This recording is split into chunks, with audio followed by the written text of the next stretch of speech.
reached our final workshop topic area, one that I've really been keen to have in Glasgow. I'd like to present Ms. Fatou Balde of Dignity, Alert and Research, who is going to discuss the issue of FGM and basically any questions we'll be taking afterwards. Thank you. Hello. I'm going to get us to introduce ourselves just as an icebreaker so we know, where you come from, countries of origin. If you don't mind, just we know what kind of mix we have. And just before we start, can I say, although that we don't have many people at the moment, but I'm really impressed to see men attending this event. I have done so many talks and so many trainings, and I've never seen more than one African man attending such events. And this is an issue that's affecting us. So I'm really impressed, and well done, all of you, for coming. So I've been introduced, so we go that way. Oh, my name is Julius Conte from Syria. I'm Elaine Falkirk, and we're about Central Peace and Justice Festival in Falkirk to look at international issues, so it's like on the agenda. I'm Beth, I'm from England, but living in Scotland just now, and I'm here on behalf of the Theatre of Scotland, and we're producing a show at the moment about FGM, violence, and so the best of things is work with our to try and show together some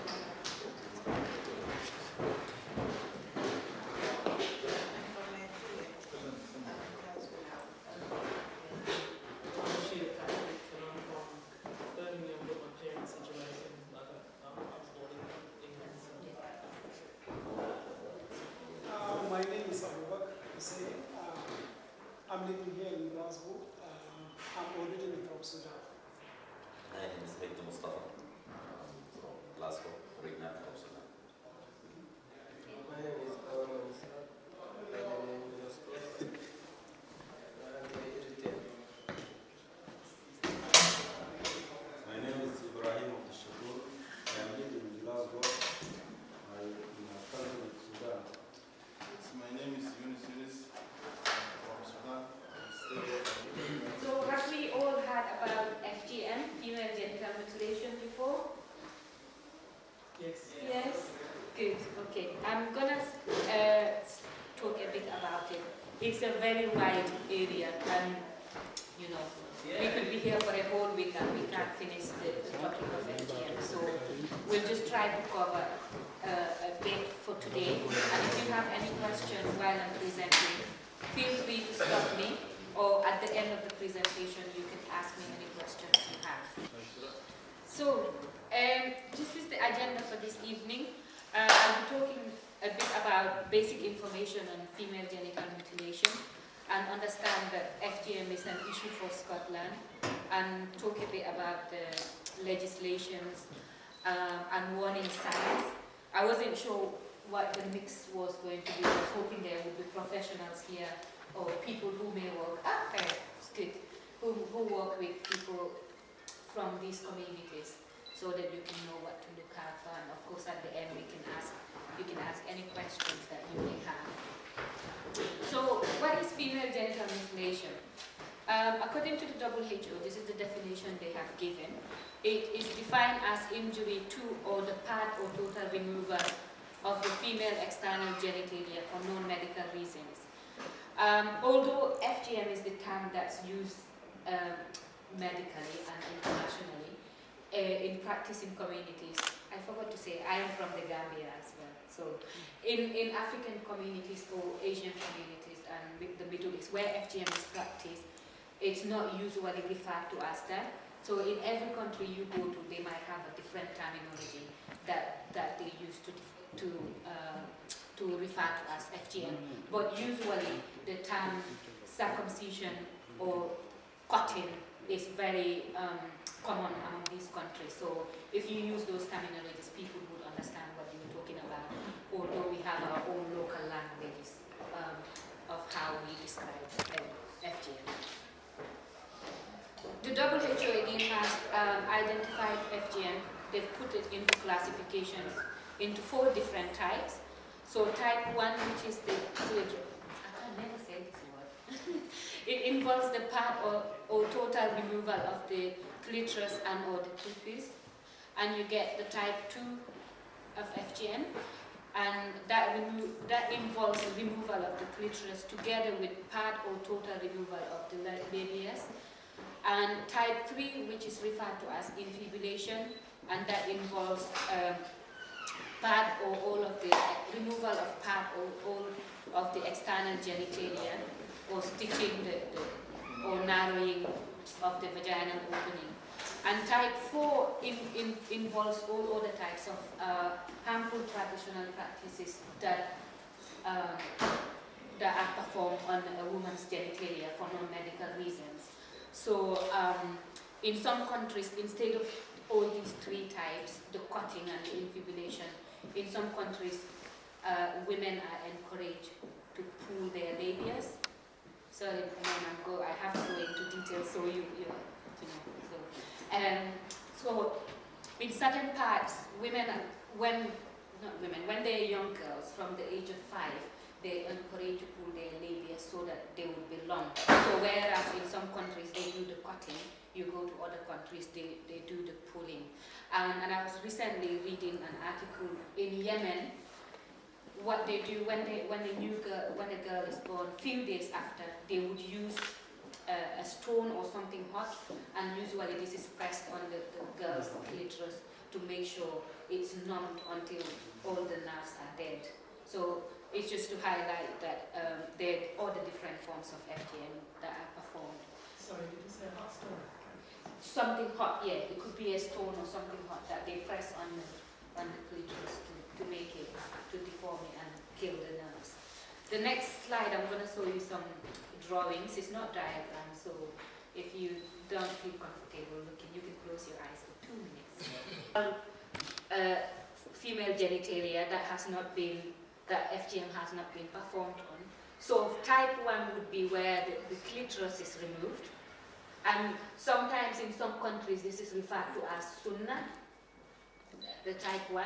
And then you get type 2. So in type 2 the clitoris is removed and the labias, that's the outside lips. But sometimes it could include removing all the labia minora and the inside ones, labia majora. And type 3 FGM, which is one of the more serious ones, it's where the woman is infibulated. So in some countries, this is performed where the clitoris is removed. In other countries, it's not removed, but the woman is stitched completely. So the woman is closed and left with a very tiny hole just to pass urine and menstruation. So those are the different types. That's it for images. The effects of FGM on health, as you can imagine from the diagrams that you've seen, FGM comes with a lot of complications. So complications come in both short-term and long-term. Long-term effects include severe pain, shock, bleeding, tetanus, urine retention, open sores in the genital region, and injury to nearby genital areas. Long-term complications include recurrent bladder and urinary tract infections, cysts, an increased risk of complications during childbirth, the need for later surgeries for women who have undergone this type, psychological trauma, and also problem with menstruations. So, but these are just a few of the complications that women face when they undergo FGM. So it just highlights the problems that women face when they have FGM. Do we have any ideas why FGM happens in our, I know most of us come from communities that is practiced. Do we have any ideas as to why it is performed, or have you read anything that? It's cultural. I'm from Sierra Leone, and the reasons that I've heard are to be honest, some form of control, in the sense they might not mean it, i.e. the family might not Some of them say in order for their daughters to not be promiscuous. Some say they get various reasons for FGM, but they genuinely don't think maybe they're doing harm as such initially. That's for sale. Any other reasons? Any other? Culture, sometimes some people say it is religious, but it's not religious. So yes, but awareness, it is coming more. Some people stopped with that since 30 years ago, but it's still now it's used in the urban, but not in the city or something like that. Okay. Maybe because the people in the urban is just far away from the media or something like that.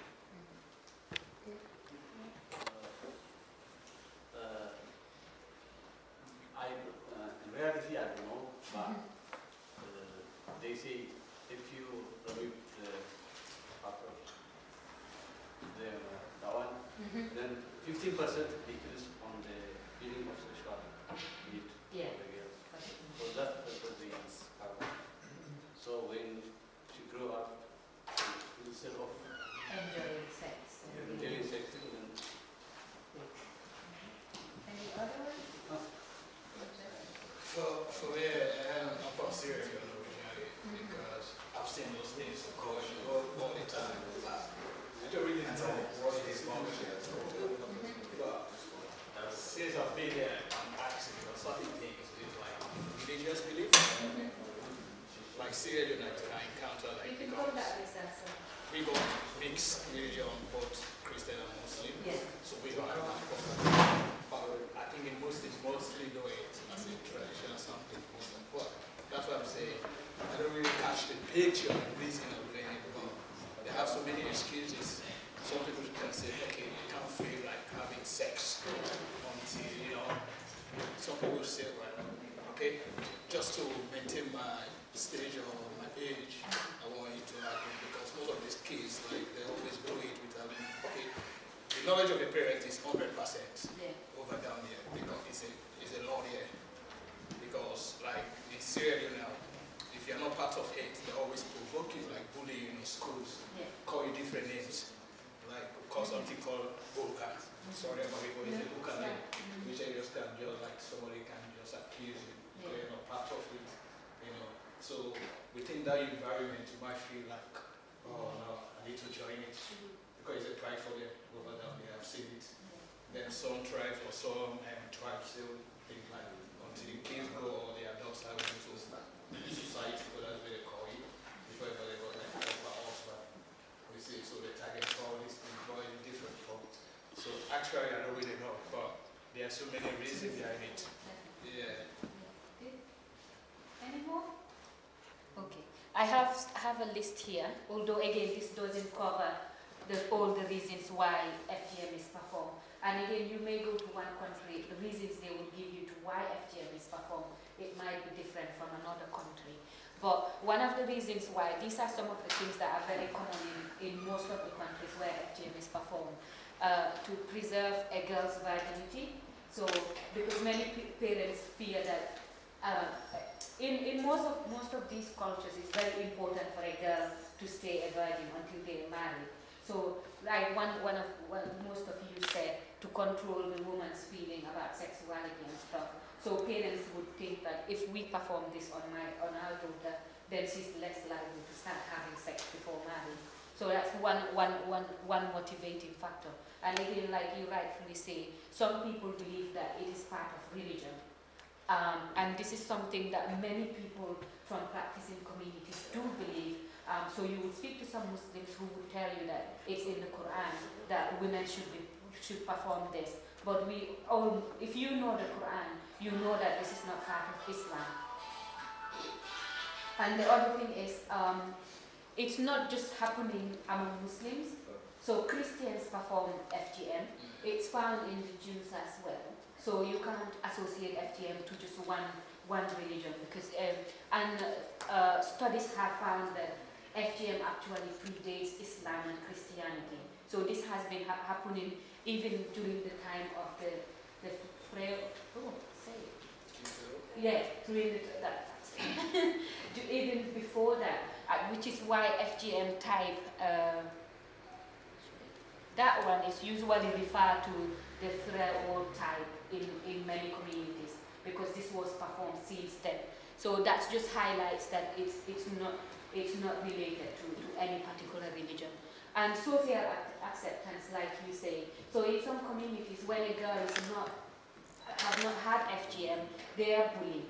They're made to feel different, and for that reason, sometimes young girls would actually request for FGM to be performed on them because they want to be accepted in the society, and of course fear of social exclusion. Because if you have not had FGM in those communities, there are certain events that you're not allowed to take part in. There are certain cultural things that you're not allowed to take part in, and for that reason, some girls may request, or some parents may think that it's in the best interest of their daughters to carry out FGM. And also for some parents, in most communities, it's about marriage. And in most of our communities where FGM is practiced, most men prefer women who have had FGM, unfortunately, because of the myths, because of the belief that if you marry a woman who's had FGM, they will be faithful, they would be involved in promiscuous behaviors. And for that reason, men would research, even within the UK, have indicated that men would say that they prefer to marry a girl who's had FGM than someone who's not had FGM. And so I've had many people ask me who would say to me that I don't understand why would a mother who's had FGM and has all these complications still get their daughters to have FGM.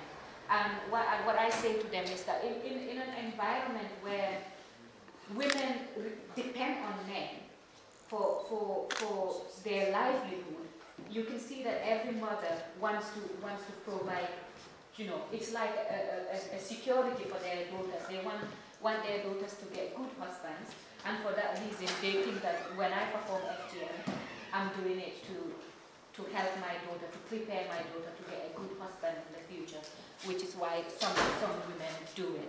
And hygiene and cleanliness as well. So again, coming back to acceptance.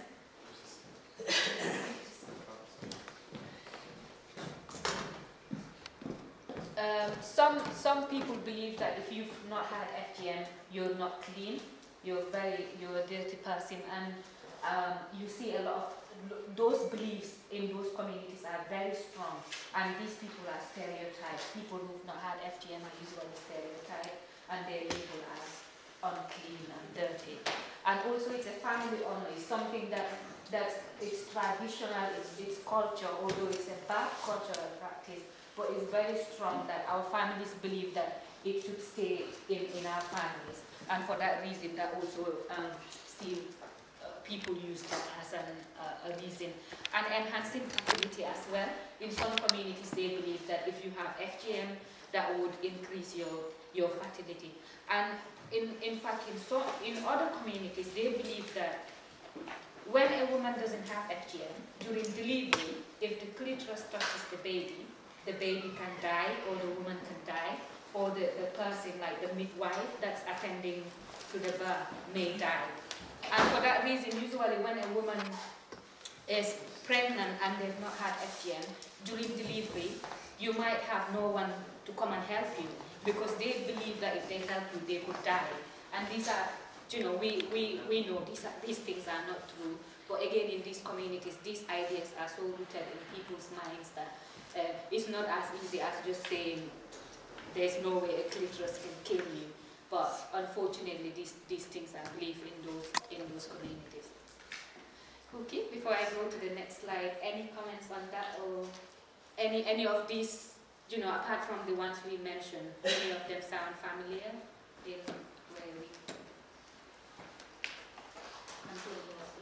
Yeah.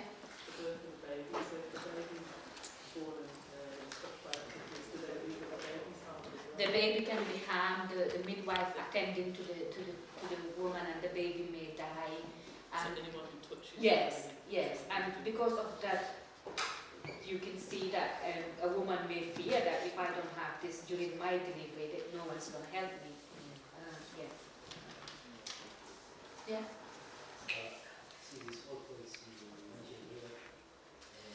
Do you think this is true?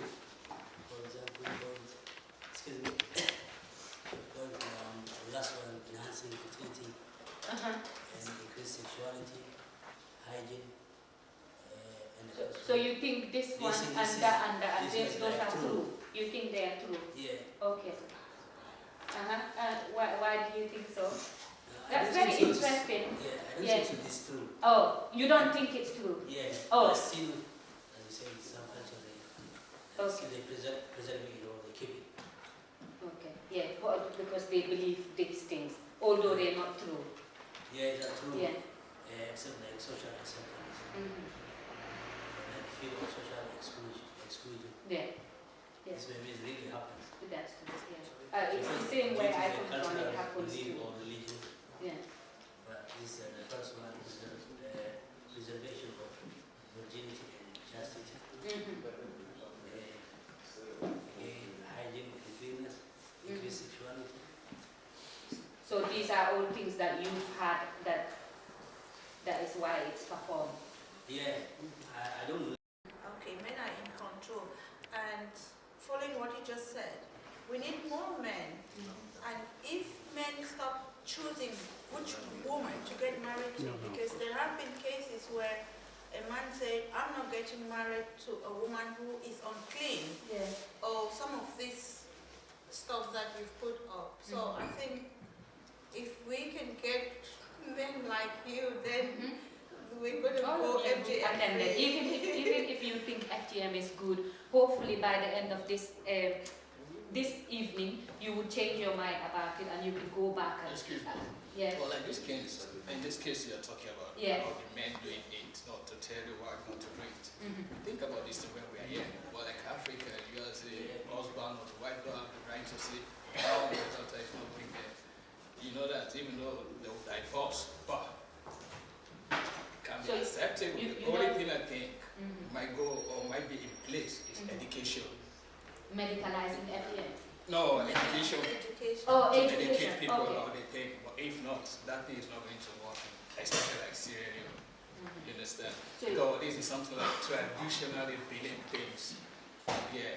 so you don't think instead of your men, like if No, you I make- think, but that's what I'm saying. They have to you have to do on education. They have to educate people Yeah. what is the effect of Yeah, doing this. I agree. I Yeah. agree that it's different. It's not just one thing that's going to eradicate FGM. We have to look at it at different aspects. Education, fine, but even if we educate the whole community, if men still, like I said, it's to do with control of sexuality, it's to do with control of women, and as long as women are not given the rights, as long as men are not saying it's okay to marry a woman who's not had FGM, then even with that education, we won't go anywhere. So we need men's support. We need your support to say that this is wrong and we won't do it. And I think, that's a good point. I would also suggest that the reason that we are gaining some of this knowledge is because we can impact the knowledge onto others. It doesn't end here. Most of us, we go on holidays. If we go on holiday, we say we take 1, 2, or 3 days, sensitize the population. It will be slow, but something will happen.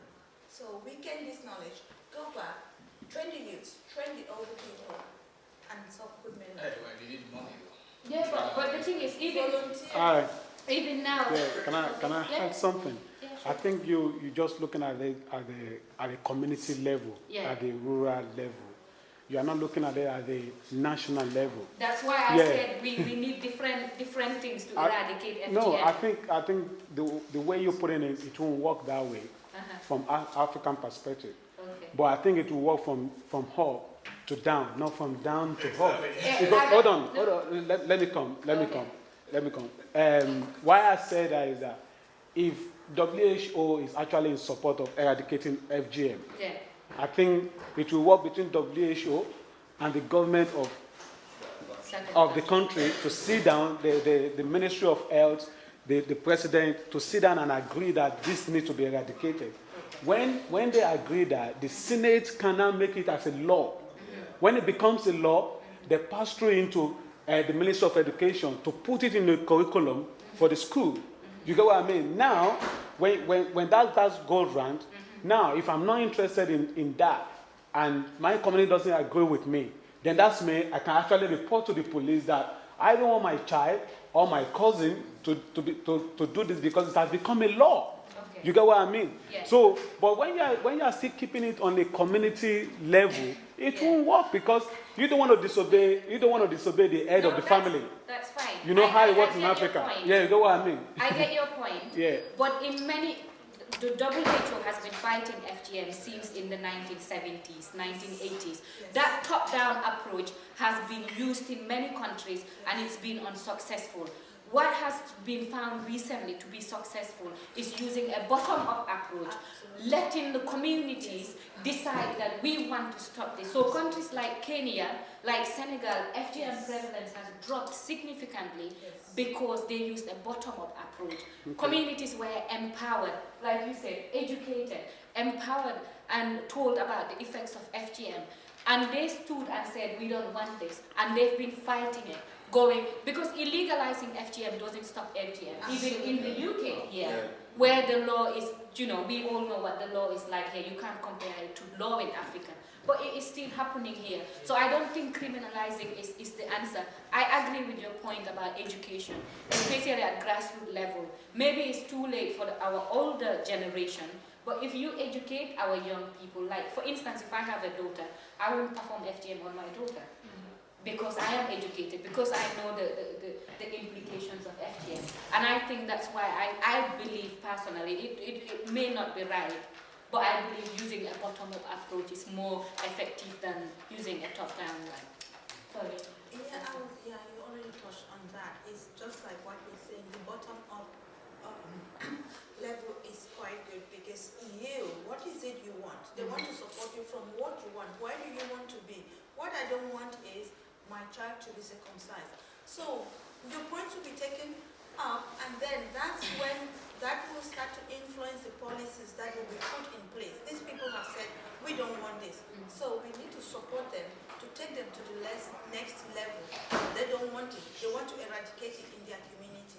So let us support them and put in policies in place that would support them to stop FGM.